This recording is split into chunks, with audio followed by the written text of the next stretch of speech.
if we were cleverer, all these pieces would fall into place, and then we would understand what we have to do. Like, we have to look behind the picture, and then the sunlight will come through the window, through the crystal in the staff, and it'll illuminate a bit of the floor, and then we'll take up the carpet, and then there'll be a little effigy, and then we put that on the bag of sand, and then the portal opens, and we join Mensa.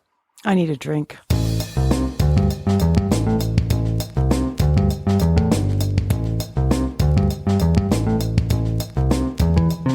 Smashing Security, episode 213. No security smarts at Mensa, long-term identity theft, and GameStop's share frenzy, with Carol Theriault and Graham Cluley.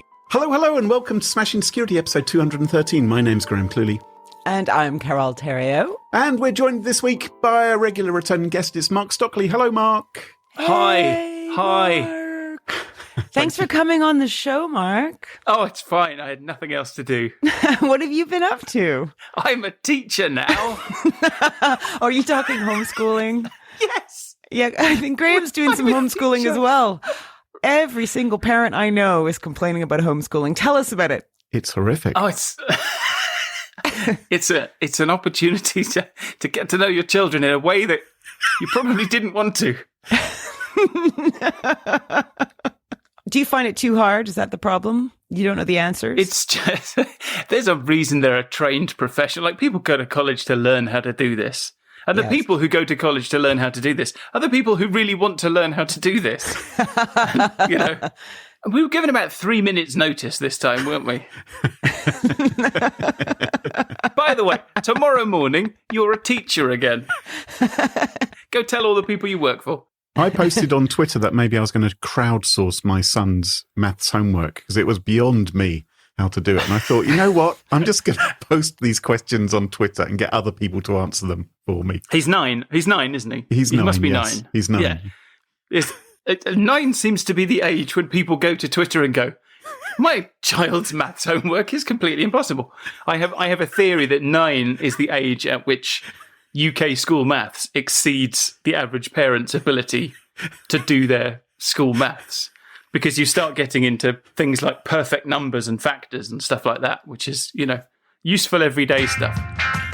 Okay, let's first thank this week's sponsors, 1Password, CrowdSec, and Inside Security Intelligence podcast from Recorded Future. Their support help us give you this show for free. Now, coming up on today's Smashing Security show, Graham, what do you got? I'm going to be talking to you about a completely mental cybersecurity issue. Okay, and Mark, what about you?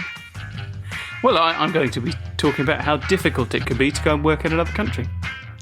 Okay, and I'm yakking all things GameStop. All this and much more coming up on this episode of Smashing Security.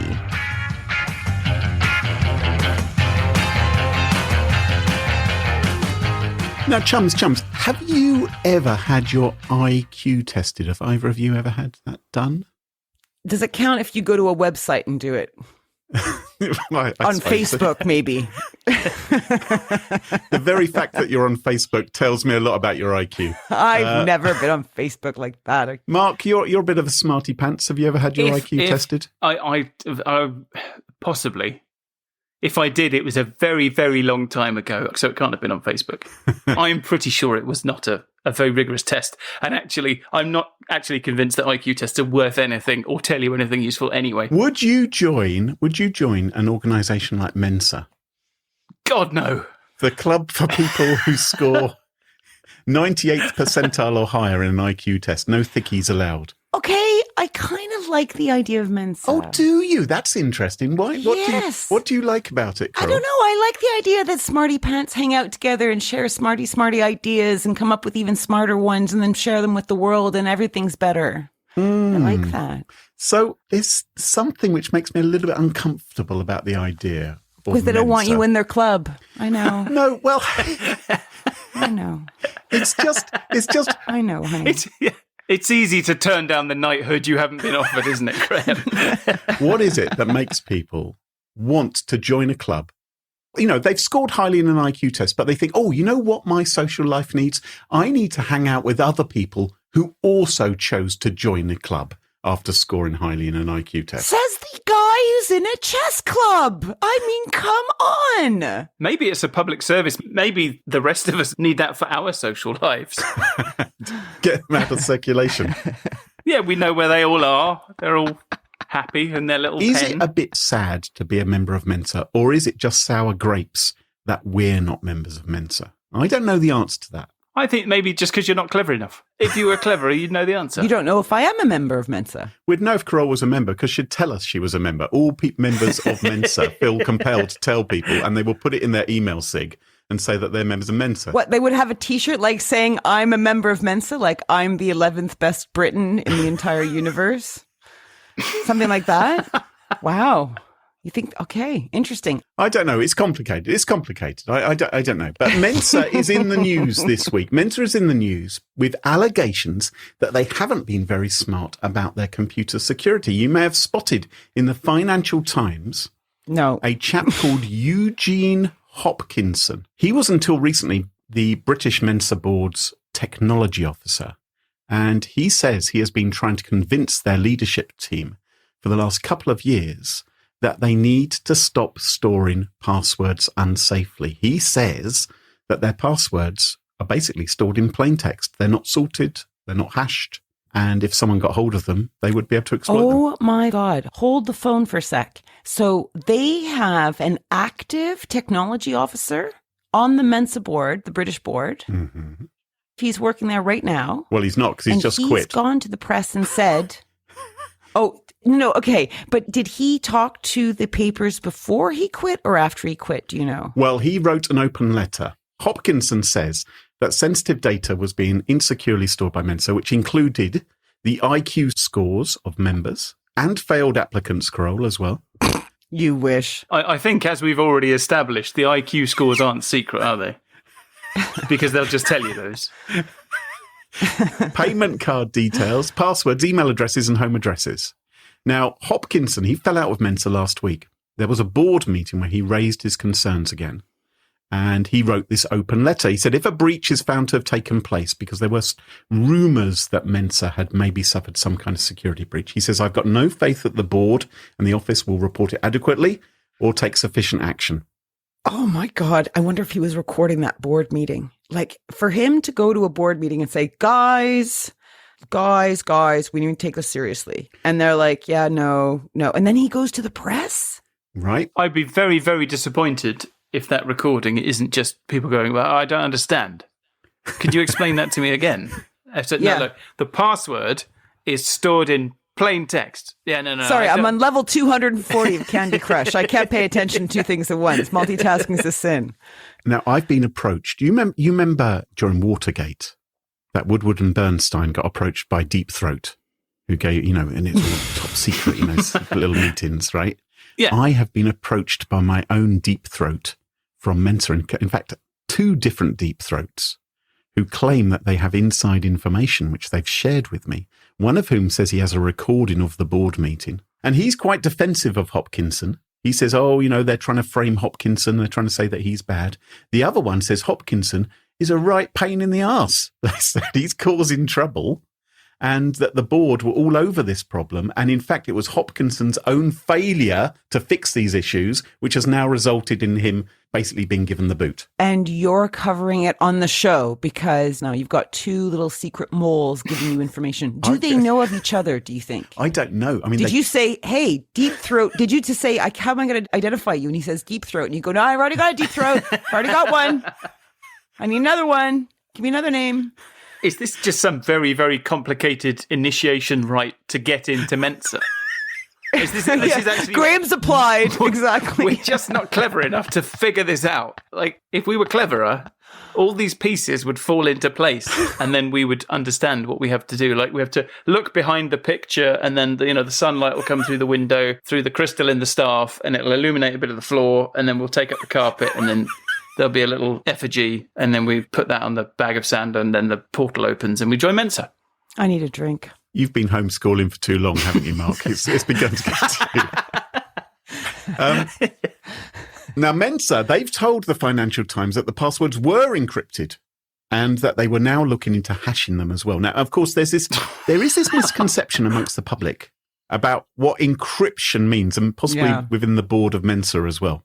Because encryption is sort of waved around as this magic talisman, isn't it? It's like, oh, the data's encrypted, then you're safe. You don't have to worry about things like that. But well, I hope you heard me snorting derisively like a Mensa member when you said encryption. It was an involuntary, well, I think you'll find. So if you simply encrypt a password, it will be possible to decrypt the password, right? So if you use a standard encryption algorithm, the beauty of encryption is you can encrypt a message and then decrypt it to understand it at the other end.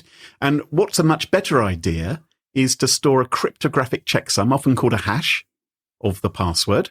And you can then, when someone goes to your website and enters their password, your website can generate another cryptographic checksum from what they've entered and compare those two checksums and say, oh, they must have entered the password. So you don't have to store the actual password. You can just store a hash or a checksum password. And even better, without getting too nerdy, you can apply a bit of salt to the hash or before you create the hash. To make it harder to look up in what's called a rainbow table. Anyway, that's all nerdy stuff, which I'm sure Mensa are all over. Well, apparently not. Apparently not. But it doesn't sound like Mensa was really following best practices. And if you visit Mensa's website right now, you will see that the website is down for maintenance. If you go to the British Mensa website, mensa.org.uk. Well, because their technology officer is out on his ass. Well, maybe, right. But they're sitting ducks now. Maybe they would have been wise to get a technology officer who wasn't actually a member of Mensa, rather than just recruiting from that pool of people who choose to join the Mensa club. Maybe it'd be sensible as well to, this is quite important. Maybe we should bring in someone who understands technology and can properly protect this data, rather than us decide what the data security practices should be. You know what? Purely based on what you've said, right? I'm feeling really bad for Mr. Eugene Hopkinson, who seems to go to these meetings and go, dudes, look, we need to take this seriously. And I'm like, yeah, you don't know enough. Aren't you a 142? Thanks, Eugene. Thanks, Eugene. Sit down. What we call a charity case. Yeah, thanks, Eugene. Well, that's Eugene's story of what happened, of course. But Deep Throat was it number 2 or number 1? Anyway, one of my Deep Throats said it was the other way round. And he was causing trouble. And in fact, the board were like, you should have fixed this, mate. You can't come here moaning about it. Can I just say, this is exactly how I imagine Mensa would operate. So everybody knows that you're not supposed to store your passwords in place. Everybody who cares to know, who has any business in this at all, understands that you shouldn't store your passwords in plain text. And they have known that for a couple of decades. So we're not talking about best practice. We're talking about what was best practice many, many years ago. And I imagine that there has been, I like to fantasize that there has been a 2-decade conversation going on at board level in Mensa about exactly what they should do. They're probably having arguments about which hashing algorithm to use. Well, there is a slight twist in the tale, because since Hopkinson's resignation, or was he booted out, it's unclear, personal details of a couple of its directors have apparently been accessed, and there's been information posted up on Pastebin as well, which appears to have come from Mensa's servers. And they've informed the ICO of security breach. Eyebrows are being raised regarding who might have been responsible for this. Maybe one of your Deep Throats. Maybe. I'm not going to point fingers in any particular direction, but there is a third-party security company, presumably they're not members of Mensa, who've been brought in to investigate, and maybe criminal charges will We've follow. got a real problem we need to solve. Can anyone here solve this problem? No, Can't have, no smart people. We're going to get some outside people in with lower IQs to actually solve the problem. Yes. So, either of you tempted to join Mensa now? No. Having heard all How do this? you know we're not members? Carol, you can keep on protesting like that. I'm not protesting. I'm just asking, what is your evidence? I think most Mensa members are twats, so maybe you are a member. I don't know. Wow. That better make the edit. I feel like this story tells you everything that you need to know about IQ. The world is full of people who are demonstrably, obviously, patently clever, intelligent, thoughtful, productive, useful members of society who happen to not have very high IQ. I don't think the correlation between high IQ and actual, success and usefulness and all the things we actually care about exists at all. So if you've got a high IQ, you see, Graham, don't worry. that's great. It's cool. Go and join the high IQ club. That's fine, but don't for a second think that actually indicates or means anything other than that you did well on a specific kind of test.